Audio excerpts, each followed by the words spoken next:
Começa agora, aqui na TV Cantareira, Tribuna Livre.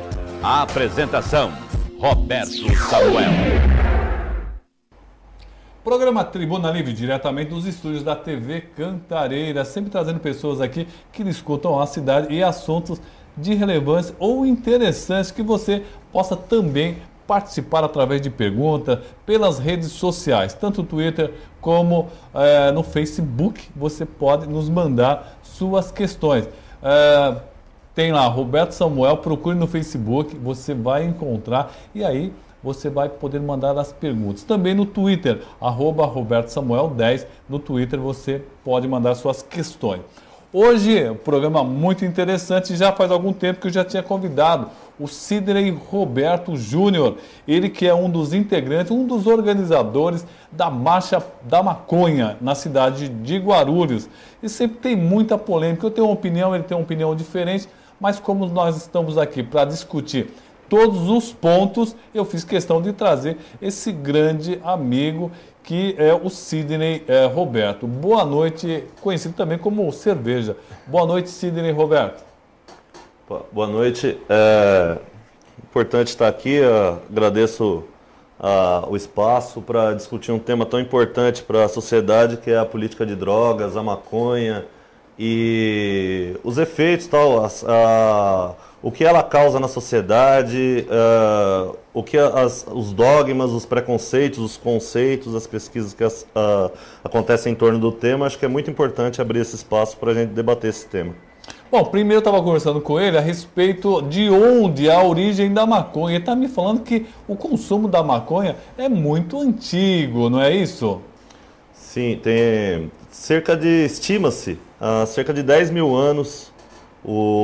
Estima-se, alguns pesquisadores falam até que a maconha provavelmente pode ter sido uma das primeiras plantas cultivadas pelo homem, que ela tem diversos usos ritualísticos, medicinal, desde lá do comecinho da história da humanidade. Ela é uma companheira da humanidade desde o princípio.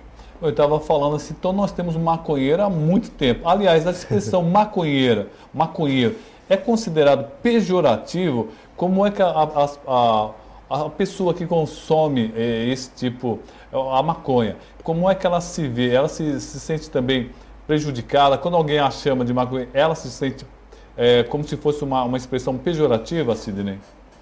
Na verdade, alguns consumidores de cannabis realmente não gostam do termo. Eu não vejo problema algum, tanto que eu faço parte da ASMA, que é a Associação Secreta dos Maconheiros Assumidos.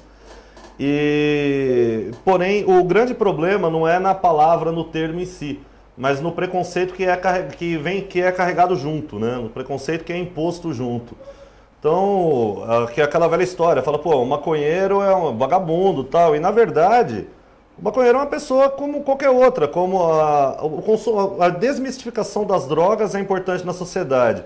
O maconheiro, o cara que consome maconha, não é diferente do cara que toma uísque, ou daquele que usa qualquer droga ilícita ou ilícita. Ele pode contribuir para a sociedade de diversas formas. Professores, arquitetos, engenheiros, muitos artistas, músicos que consomem a cannabis de forma recreativa ou medicinal ou religiosa, e isso não afeta em nada a produção e a contribuição deles para a sociedade. Bom, aqui já vem a primeira pergunta do Paulo Cardia. Ele pergunta o seguinte: gostaria de saber do Sidney se a maconha for liberada, o que ele acha de também liberar cocaína, crack e as demais drogas, já que a maconha é uma droga que causa e muito a dependência, Sidney.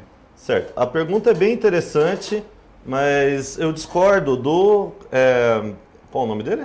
É o Paulo Cardia. Então, eu discordo do Paulo na questão da maconha causar em muito essa dependência. Agora, esse ponto que ele colocou é muito importante. Primeiro que a gente não fala em liberação da maconha. A maconha hoje é liberada. Hoje não existe controle nenhum. Hoje ela alimenta o crime organizado, não há controle de nenhum tipo sobre a produção, sobre a distribuição, não há regulamentação nenhuma. Por isso a gente fala em regulamentação da maconha. E ao contrário do que se possa pensar, nos lugares onde foi aplicada outra política de drogas, uma política de drogas diferente da que é aplicada no Brasil, que é uma política baseada, fundamentada em preconceitos e não em ciência, o consumo de drogas não tende a aumentar com a regulamentação.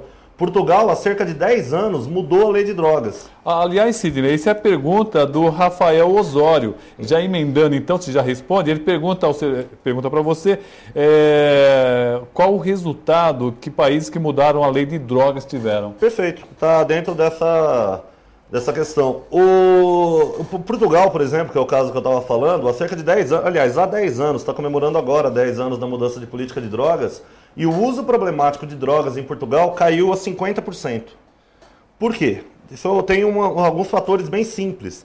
Primeiro que o cara que vai tratar com o usuário de drogas deixou de ser o policial, uma pessoa da segurança pública, e passou. Quem vai cuidar daquele cara que desenvolve o uso problemático de drogas é um profissional da área de saúde, um psicólogo, um assistente social, um médico, que vai ter respostas para esse uso problemático.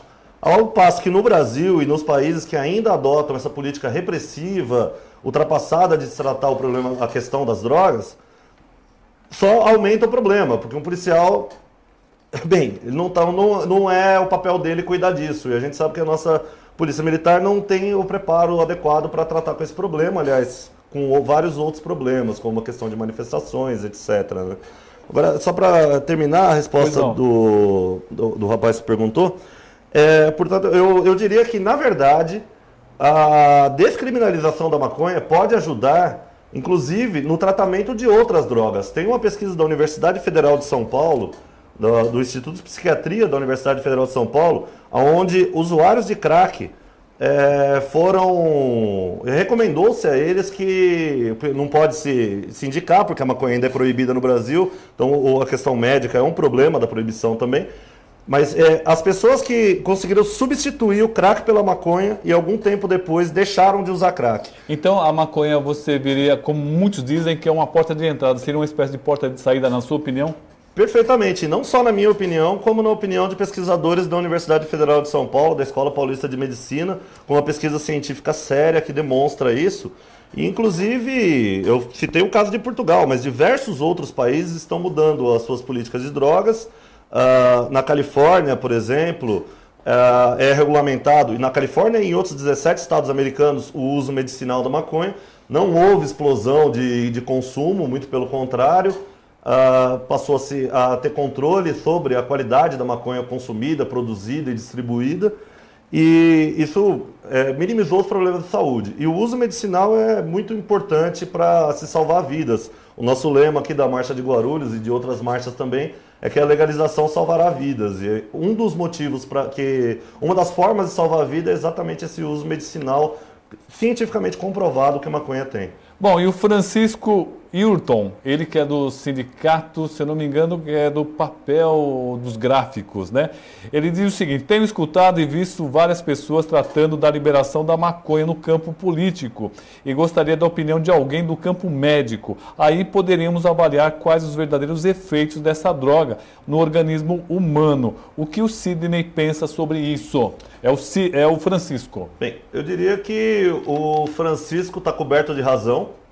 É perfeita a colocação dele, eu só farei a ressalva novamente que a gente não defende a liberação da maconha, ela é liberada hoje, qualquer um compra, é mais fácil que pão. A gente defende a regulamentação da maconha. Mas quanto à questão médica, ele está coberto de razão.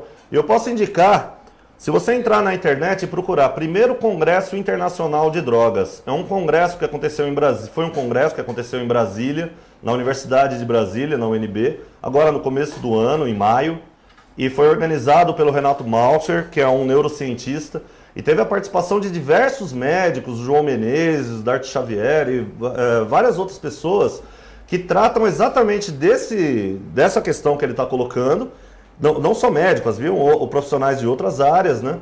Mas tem lá todo o congresso, todos os vídeos estão disponíveis, há diversas pesquisas, inclusive uma nova fronteira da neurociência, exatamente o sistema endocannabinoide, que descobriu-se recentemente que o corpo humano possui receptores muito adequados ao THC, e a partir dessa descoberta, que é o princípio ativo da maconha, THC, e outros canabinoides, né, que eles ajudam na regulação de vários outros sistemas do organismo humano. E tem um grupo muito sério de pesquisadores no Brasil, nos Estados Unidos, em vários outros países que estão desvendando essa nova fronteira. Tem a questão da anandamida, que é um neurotransmissor, foi dado esse nome exatamente pela relação com a cannabis também.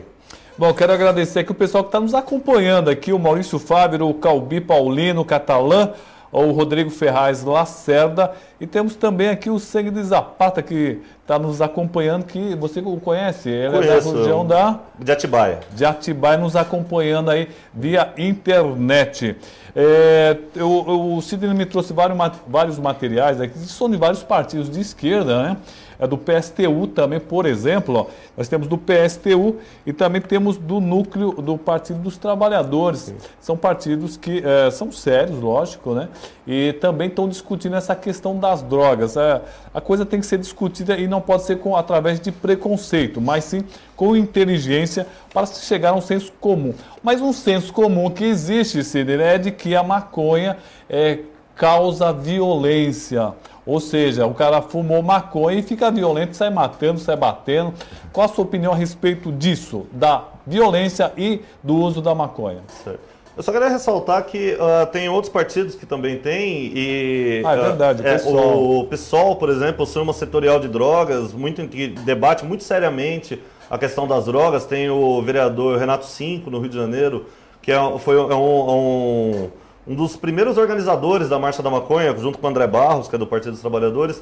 Mas a Marcha da Maconha, só para posicionar aí, ela não é organizada por partidos, mas tem integrantes de partidos que participam dela. É um movimento horizontal, assim como o MPL, o Movimento Passe Livre, a Marcha das Vadias e outros movimentos que prezam pela horizontalidade.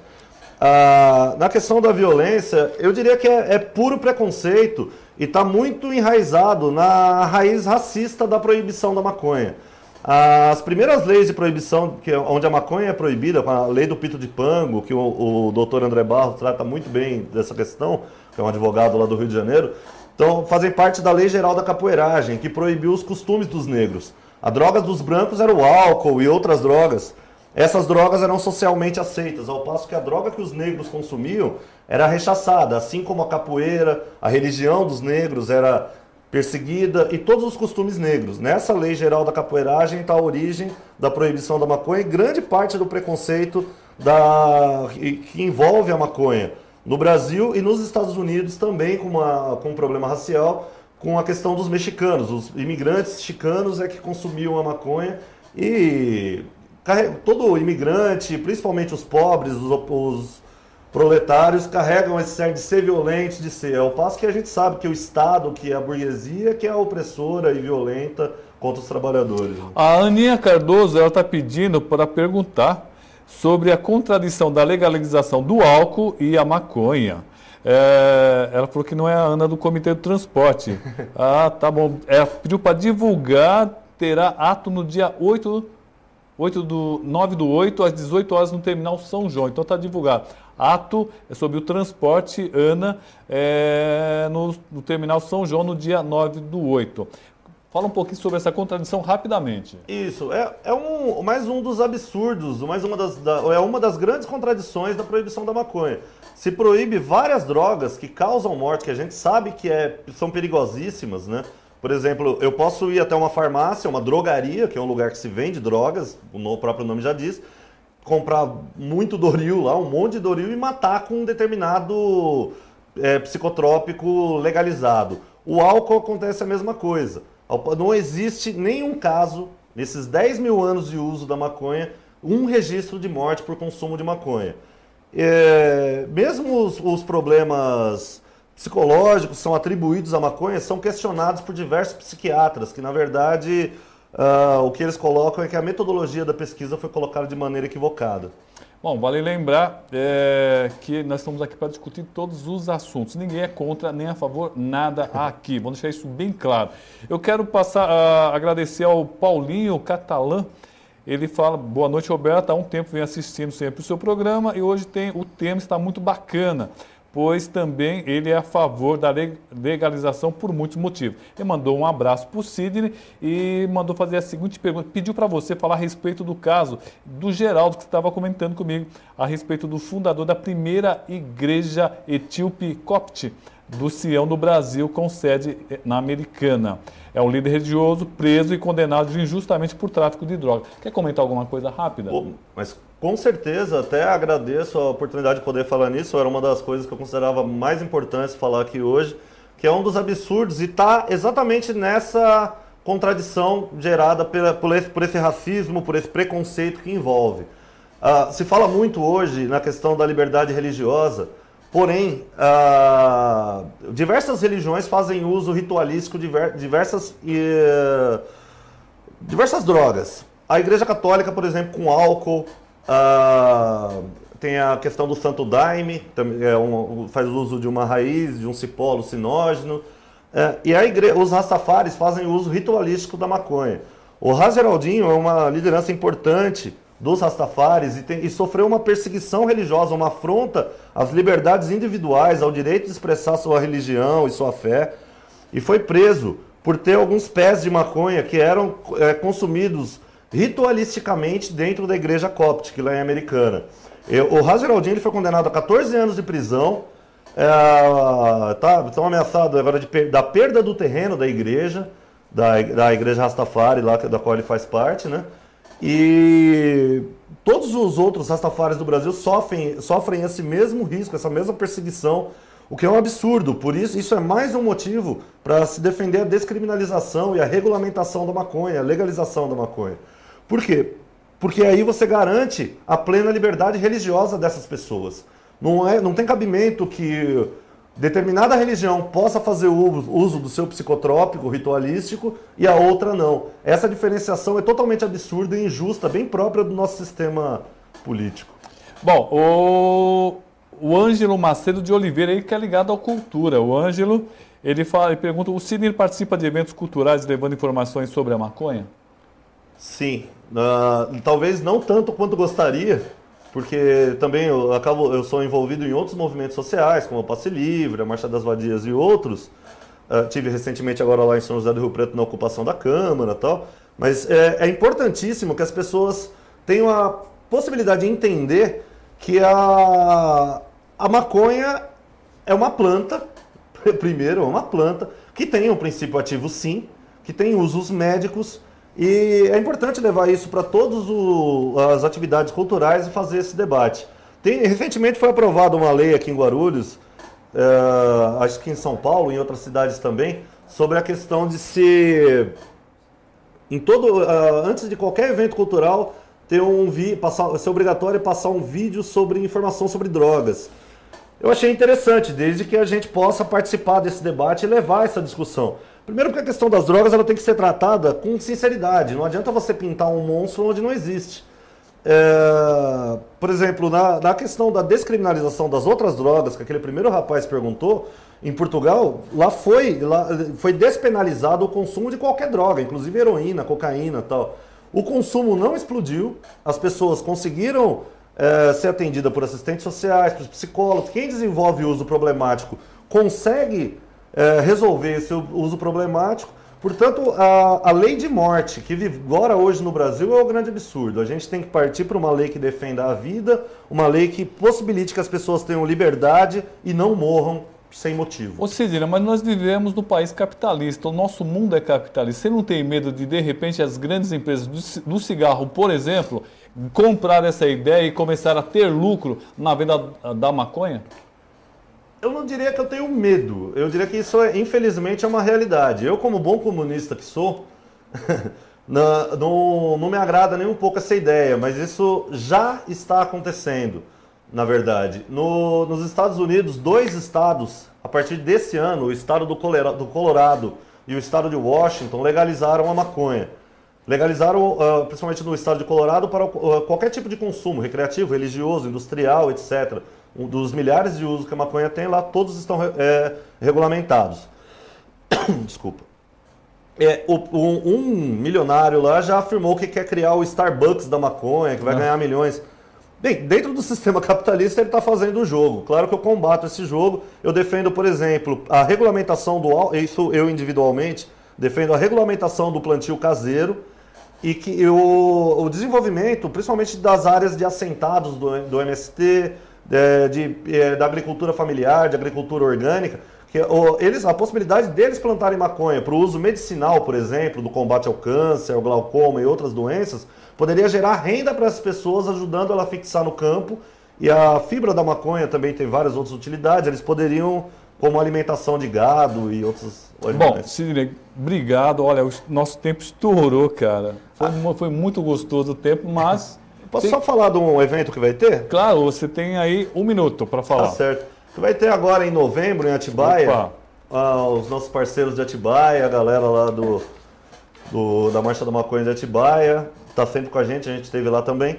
Eles estão organizando agora para novembro uma semana canábica, onde os camaradas que perguntaram sobre o médico vão ter a oportunidade de ir lá em Atibaia. Vai vir o Dr. Darto Xavier, vai participar, que é também um médico da Unifesp. Talvez o Dr. João Menezes, tenho que confirmar com ele, mas o professor Henrique Carneiro, que é um professor da USP, um historiador, que trata da questão das drogas. Sei que vai ser muito... O André Barros, que é um advogado lá do Rio de Janeiro, todos eles vão estar em Atibaia. Eu sei que vai ser uma grande semana para a gente debater o tema e ajudar a desmontar todos esses dogmas e preconceitos que envolvem o tema. Eu quero pedir desculpa para a Bela. A Bela mandou um abraço para você, Sidney. Opa. E ela queria falar sobre a importância do Uruguai legalizar maconha. Infelizmente não vai dar, mas eu prometo trazer você outras vezes aqui para a gente discutir um tema tão interessante que suscitou assim muitas opiniões. Sidney, obrigado pela sua presença. Tá bom. Muito obrigado. Obrigado a todos que estavam assistindo aí, os que vão ver depois também, tanto pela TV quanto pela internet. E estamos juntos na luta, vamos transformar o mundo. Só a luta muda a vida. Vamos para um rápido intervalo e na sequência estaremos de volta.